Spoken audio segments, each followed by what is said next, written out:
आज हम नवरात्रि पर कुछ चर्चा कर लें, क्योंकि आज नवरात्रि है और नवरात्रि का पहला दिन है। आज के दिन आपको क्या करना चाहिए, कुछ चर्चा हम आपके लिए करते हैं। जैसे आज नवरात्रि है तो आप सभी को आज घर में दीपक जलाकर पूजा करनी चाहिए। और नवरात्रि का अर्थ कई लोग कहते हैं, आप लोग समझते नहीं हैं, सनातन धर्म की गूढ़ता को लोग जानते नहीं हैं। आज नवरात्रि में केवल माता जी की पूजा नहीं होती, इन नवरात्रियों में आप जिनकी पूजा करेंगे उनकी पूजा सिद्ध हो जाएगी। ये नवरात्रियों की महिमा है। जो पूजा आप करते हैं ना, ये 9 दिन ये ईश्वर की तरफ, ईश्वर इस समय पृथ्वी के बिल्कुल करीब होते हैं भक्तों की पुकार सुनने के लिए। कुल मिला के ये कहें कि जैसे गर्मियों की छुट्टी में आप लोग मन बना लेते हैं, चलो घूम आवें, अब बच्चों की पढ़ाई लिखाई नहीं है, चलो थोड़ा कहीं घूम आवें, तो कोई कहीं कोई कहीं गर्मियों की छुट्टी में लोग निकल जाते हैं। उसी तरह भगवान साल में 2 बार पृथ्वी के समीप आते हैं देखने के लिए कि भक्तों का क्या चल रहा है। तो 9 दिन का भगवान छुट्टी का टाइम निकाल के 9 दूनी 18 साल में 18 दिन, नवरात्रि के 9 दिन ये, नवरात्रि के 9 दिन वो। इन नवरात्रियों में विशेष रूप से कौन, माँ अपने बच्चों को देखने आती है कि मेरे बच्चे कैसे हैं। हम सभी कौन हैं, बच्चे हैं। किन के बच्चे हैं, माँ। कौन है वो हमारी माँ, कौन माँ, कौन माँ। कोई कहे अम्बे माँ, कोई कहे दुर्गा माँ, कोई कहे लक्ष्मी माँ, कोई कहे भद्रकाली माँ, कोई कहे काली माँ, कोई कहे चंडी माँ। तो ये बताओ देवियां कितनी होती हैं, बोलो मेरी माँ।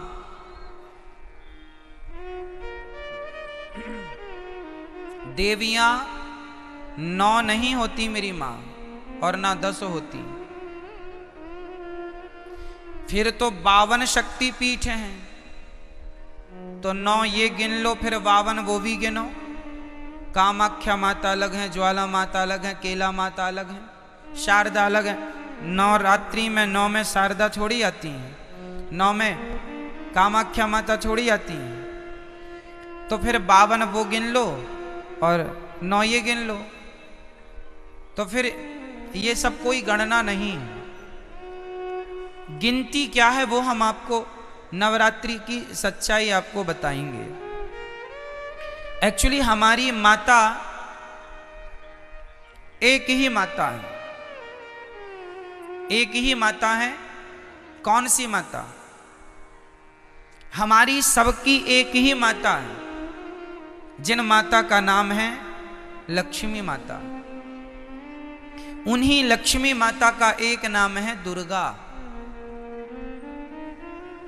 जैसे पानी और नीर और जल, कितने नाम हो गए, 3 नाम हो गए, नाम 3 हो गए, पर बात एक ही है, तत्व एक ही है।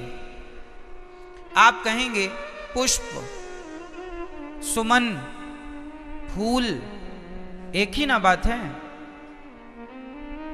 क्यों जी, सही है।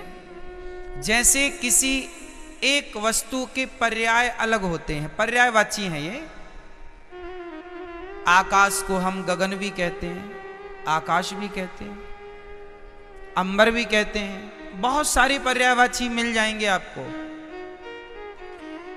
उसी प्रकार जैसे पुष्प के अनेक पर्यायवाची हो सकते हैं और होते हैं, सूर्य के अलग पर्यायवाची होते हैं, सूर्य है, भास्कर है, आदित्य है ना, भौमाय न भौम है, सब सूर्य भगवान के नाम हैं। जैसे सूर्य भगवान के 12 नाम हैं, जैसे पुष्प के अनेक नाम हैं,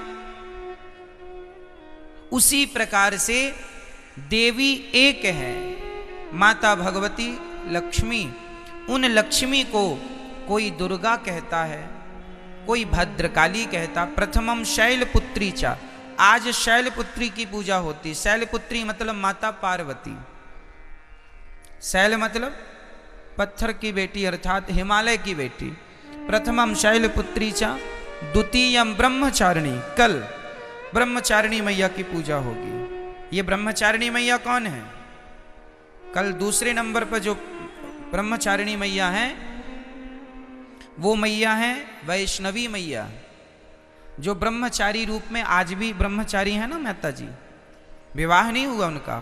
प्रथमम वैष्णव माता जी ब्रह्मचारी रूप में है। तो पहली पूजा पार्वती माँ से स्टार्ट होती है और दूसरी पूजा, तो देखो चाहे आप शैलपुत्री कहो या ब्रह्मचारिणी कहो, तत्व एक ही है। वो एक ही तत्व है, लक्ष्मी तत्व।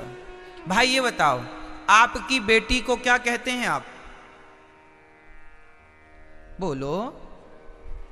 बेटी नहीं कहते आप कहते हैं हमारे घर लक्ष्मी आई है। हाँ या ना? अच्छा, आप अपनी बेटी को लक्ष्मी कहते हैं, तो आप लोग अपनी बेटी को क्या कहते हैं? आप भी अपनी बेटी को लक्ष्मी। मतलब इस धरती में चाहे बेटी हो, अरे हमारे भारत में बहुओं को भी लक्ष्मी कहा जाता है। जब घर में बहू आती है तो हमारे यहाँ कहते लक्ष्मी के पांव पड़ते ही घर में सब मंगल हुआ है। क्यों? हमारे यहाँ बेटी को क्या कहते हैं और बहू को क्या कहते हैं? और माँ क्या होती है? बोलो, माँ क्या है? माँ भी लक्ष्मी है। सही है। कुल मिला के हम लोग अभी नवरात्रि में कन्या जिमाते हैं ना, कन्या भोजन कराते हैं, तो क्या सोच के कराते हो कि हमारे घर माता लक्ष्मी आई। दुर्गा मान लो, लक्ष्मी कहो, शारदा कहो, भद्रकाली कहो, महाकाली कहो, चंडी कहो, कुछ भी कह लो, पर्यायवाची हैं। तत्व एक ही है, लक्ष्मी तत्व। श्रीश्चते लक्ष्मीश्च पत्न्या बहोरात्रि पार्श्वे नक्षत्राणि। कहने का तात्पर्य यह है, वेदों में एक ही तत्व की उपासना है, श्री तत्व मतलब लक्ष्मी तत्व। वही लक्ष्मी तत्व दुर्गा के नाम से जानी जाती हैं। मैहर में उन्हें ही शारदा कहते हैं। अनेक रूप है ना, जैसे वृंदावन में बिहारी जी हैं, उड़ीसा में जगन्नाथ जी हैं, तो क्या ये दो हो गए? वृंदावन के बिहारी जी और उड़ीसा के जगन्नाथ जी क्या ये अलग अलग हैं? भाई वही कृष्ण उड़ीसा में जगन्नाथ बन के बैठे हैं, वही श्री कृष्ण वृंदावन में बिहारी जी बन के बैठे हैं, वही द्वारिका में द्वारिकाधीश हैं, वही पंढरपुर में विठ्ठलनाथ हैं, वही श्रीनाथ हैं।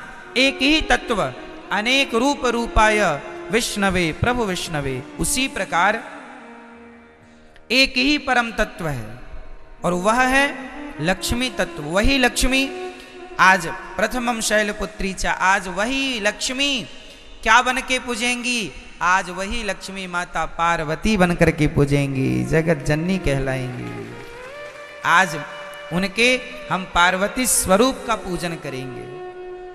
तो आप लोगों को घर में दीपक जलाकर आज माँ भगवती का ध्यान, लक्ष्मी जी का ध्यान करना चाहिए। हे माँ, हमारे घर में ये आपका ही घर है, आप हमारे मन मंदिर में आकर बैठ जाइए। नया वर्ष है माँ, हमारी बुद्धि को निर्मल कीजिए।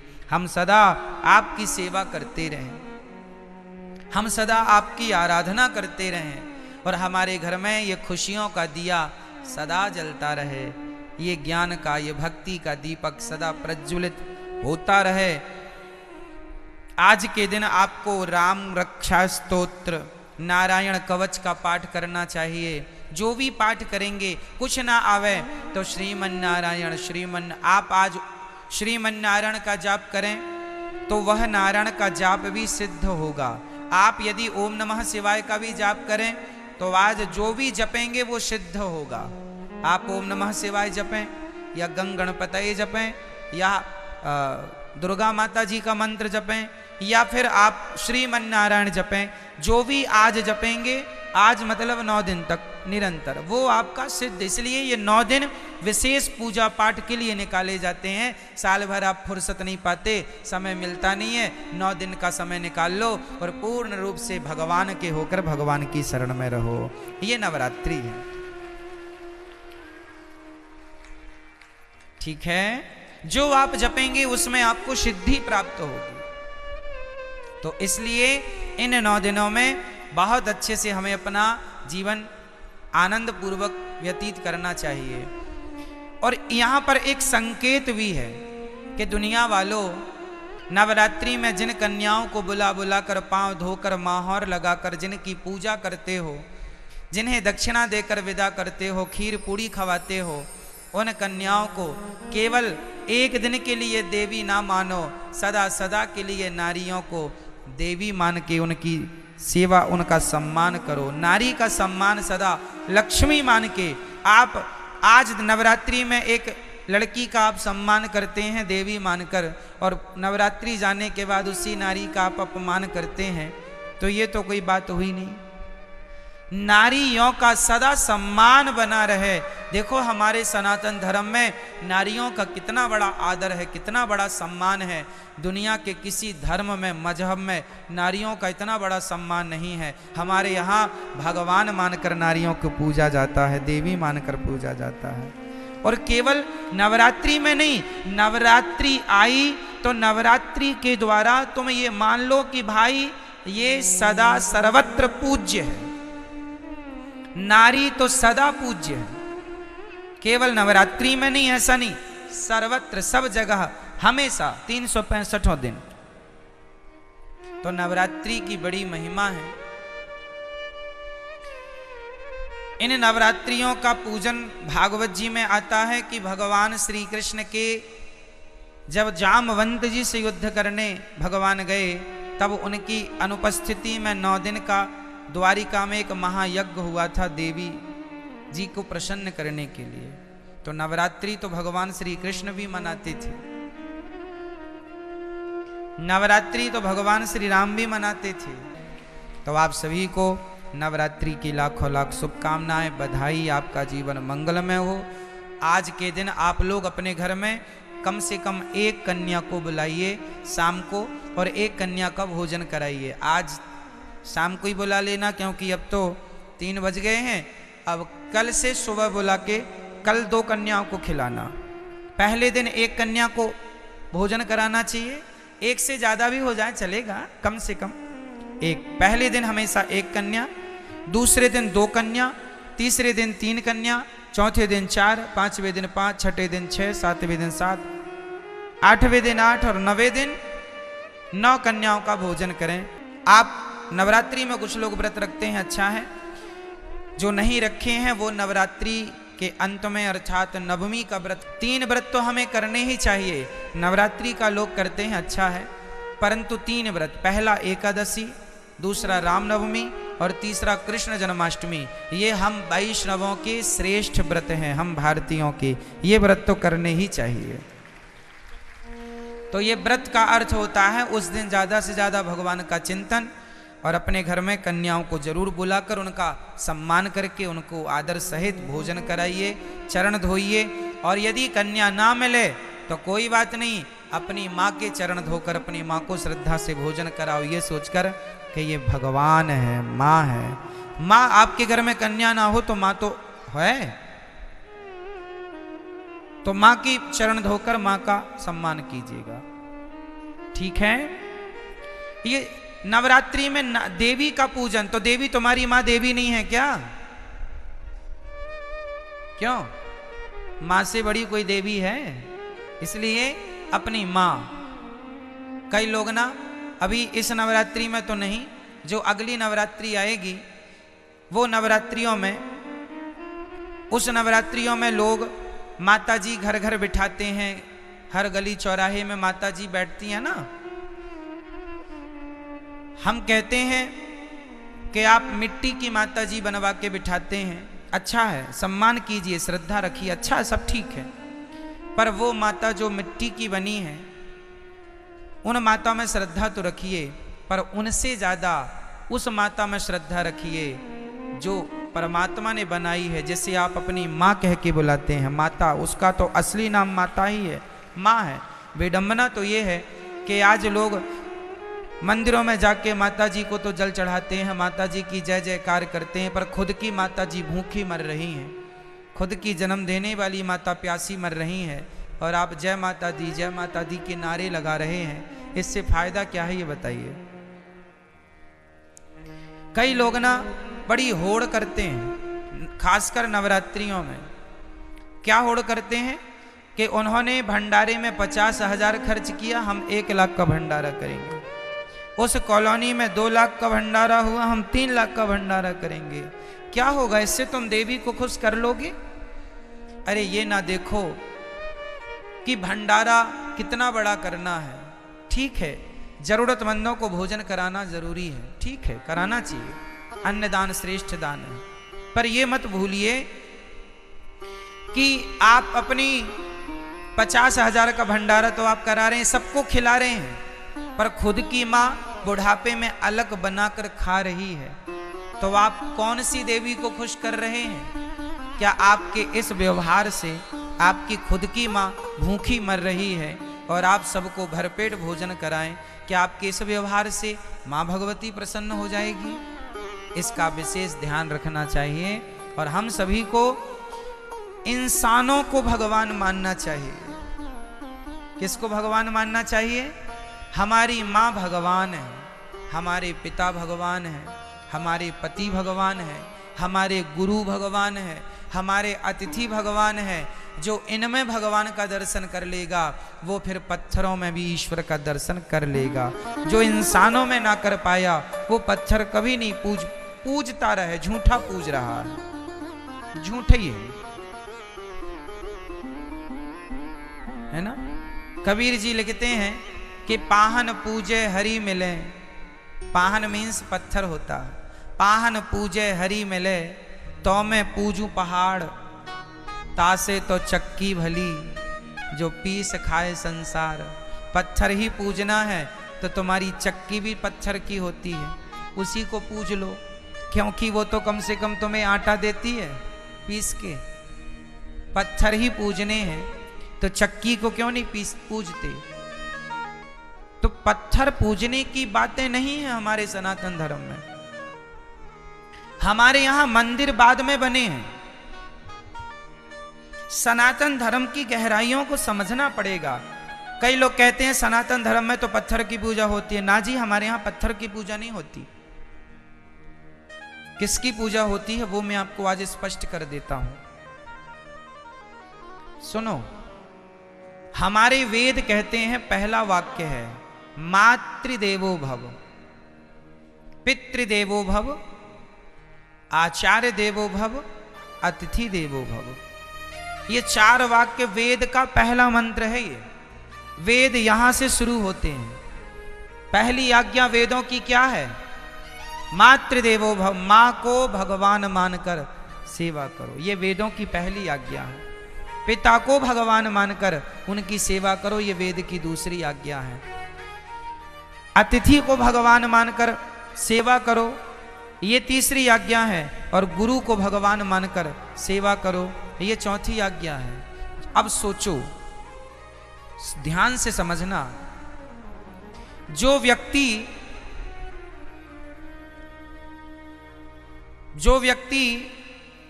पहाड़े में काखा गाघा को समझ लेगा, भाई अखबार में भी काखा गाघा ही लिखा है, पर अखबार के काखा गाघा को समझने के लिए पहले आपको कौन सा काखा गाघा पढ़ना पड़ेगा? स्कूल में जाकर। स्कूल में हमें बुक मिलती है, उसमें जो काखा गाघा लिखा है उसको पहले मास्टर जी समझाते हैं। जब आप स्कूल जाके काखा गाघा समझ लेंगे तो फिर अखबार का काखा गाघा समझ में आ जाएगा। यदि स्कूल में काखा गाघा समझ नहीं पाए तो अखबार आप पढ़ नहीं पाएंगे। अखबार पढ़ने के पहले आपको स्कूल जाके पढ़ना पड़ेगा। जो स्कूल ना जा पाए, जो नहीं पढ़ पाए, वो आज भी अखबार नहीं पढ़ पाते। क्यों जी? सत्य है अखबार पढ़ने के पहले क्या पढ़ना पड़ेगा? स्कूल में जाके आपको अपनी शिक्षा पूरी करनी पड़ेगी, तब कहीं जाकर हिंदी का बोध होगा, तब हिंदी का अखबार पढ़ पाएंगे। इंग्लिश का बोध होगा, इंग्लिश का अखबार पढ़ पाएंगे। उर्दू का बोध होगा, उर्दू का अखबार पढ़ पाएंगे। अखबार पढ़ने के पहले कुल मिला के आपको पहले स्कूल जाना पड़ेगा। क्या ये बात सत्य है? बोलो हाँ या ना। उसी तरह जैसे स्कूल में काखा गाघा समझ लिया एक बार, उसके बाद दुनिया में कहीं काखा गाघा लिखा हो हम तुरंत समझ लेंगे। और स्कूल में नहीं समझा तुमने काखा गाघा, तो फिर जमाने में लिखा तो है, तुम समझ नहीं पाओगे कि लिखा क्या है। आप देखो यहां बहुत कुछ लिखा है, कौन समझ पाएगा? जिन्हें अक्षरों का ज्ञान है। ज्ञान ही नहीं है, 52 अक्षर का कोई ज्ञान नहीं है, नॉलेज नहीं है, तो लिखा तो बहुत कुछ है, कहां कोई पढ़ पा रहा है। उसी प्रकार जैसे अखबार पढ़ने के पहले हमें स्कूल जाकर पढ़ना पड़ता है, उसी प्रकार पत्थर में भगवान है, पर पत्थर के भगवान को देखने के पहले अपनी माता के अंदर भगवान को देखना पड़ेगा, पहले अपने पिता के अंदर भगवान को देखना पड़ेगा। जो माता में भगवान को देख सकता है, जो पिता में भगवान को देख सकता है, जो गुरु और अतिथि में ईश्वर को देख सकता है, वही पत्थर में भी भगवान को देख सकता है। जो माँ में भगवान को ना देख पाया, उसे पत्थर ही दिखेगा, तुम कितना भी पूजा करो।